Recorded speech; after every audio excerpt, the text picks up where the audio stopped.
Oh, you're waiting on me? No, I'm not. We're actually underway. Okay. How are you, Ron? Welcome to POSTCAST, everybody. David Locke along with Ron Boone as the Jazz win their second straight on this road trip. And, you know, early pre-game show, I interviewed Quinn, and I went back to the Sacramento game when after Sacramento, he said to us, we're there. We're getting better, you know. We're doing all right. And it's coming. And I went back to him and I said, well, what did you see? He said, I saw us make the right plays in multiple plays. We're not at the point yet finally where we're doing it, you know, but multiple plays, 3, 4, 5 plays in a row.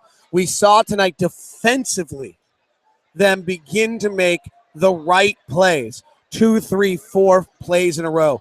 Really good execution of the game plan. Either Orlando doesn't have enough, Orlando wasn't working hard enough to exploit them the way some other teams have, but take it what it was. The Jazz executed their game plan very well tonight, and the scouting report very well. But if they wasn't, and the Jazz didn't, if I said that right, right, you know, right. How bad would they look? I mean, if you're running your offense and Orlando is just going through the motions and you can't score off it, you know, then your offense is not worth anything, or your players just aren't giving that effort there as well.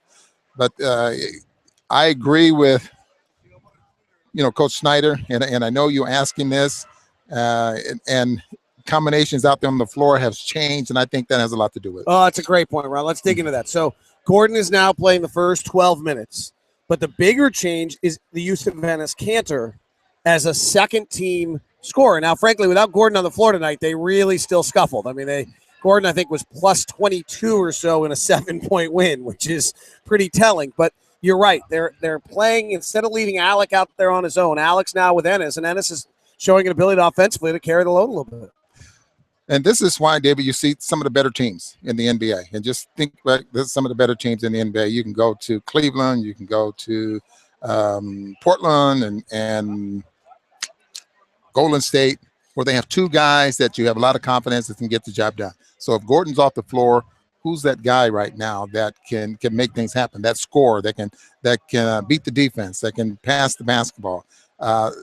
Jazz really don't have that player right now, and it shows with Gordon off the floor, offensively and defensively.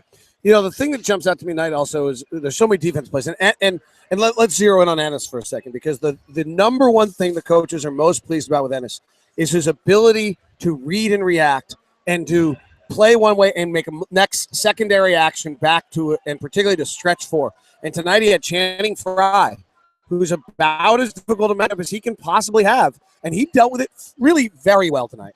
I think the key here is not only it's another year. I mean, and obviously he's working very, very hard. His offense was so far ahead of his defense at the beginning of the year. But the fact, David, that, and you and I go to practice, we go to shoot-arounds, that they just over and over and over.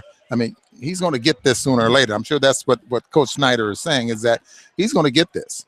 And maybe a lot of this is not directly just pointed just at him. Could be Derek Favors and Rudy and, you know, but you have to do those things because plays out there on the floor need to be what they call muscle memory. I mean, you have to react to certain situations. And when everyone's on the same page, they're reacting, and things happen. I mean, they make things happen out there on the floor. And hopefully that's what you're going to see when you're talking about the read defense, the read offense. Those are simple terms. I mean, that's just basketball that, you know, so much that we were used to playing that he wants to speed up. And the game is different now. I know from when, you know, some of the guys or when I played or anything like that. And so it's a little bit different, but that's what he wants. We're seeing on the offensive side, we're seeing more backdoor cuts than we've seen all year long. Well, you start putting little stuff. I mean, what is that? Just basic basketball. You overplay, you go backdoor. And this is when you had passing centers. You catch the basketball at the elbow. You had a little scissor UCLA cut at the top of the key. And if they overplay, you go backdoor. Boom. And so those type of things should be automatic. But when you have an offense like Quinn and some of the other coaches have down the league, you know, sometimes you can't let players forget about those plays. 5 things tonight that I thought were very impressive. I want to run through them if I can. Enes Kanter's pass on an open floor to Alec Burks. On the move to Alec Burks in the corner for 3. It pretty much was the game winner. Yeah, Alec catch and shoot 3 is a big deal. I mean, there's a lot of parts of this that was a really neat play. And it was kind of, I cringe a little bit because I was not I watched the pass, but I was watching Ennis to see if he was going to be able to put on brakes and make that pass, because he was coming down the floor pretty good. He found Alex on the weak side of the floor and did not get a charging foul. Gave Alex a chance to make that three. Orlando pushed again. They huffed, they puffed. They won. Hayward brought the defense out, caught it at about 13 feet right side, confidently just buried the J. It was big time. We saw a lot of big plays tonight, and Quinn has to be very, very pleased with what he saw, especially the first half. I'm sure he's not going to. Well, he probably will. Tell his players, tell us that he was very pleased with the effort. But I just, it was an overall good win.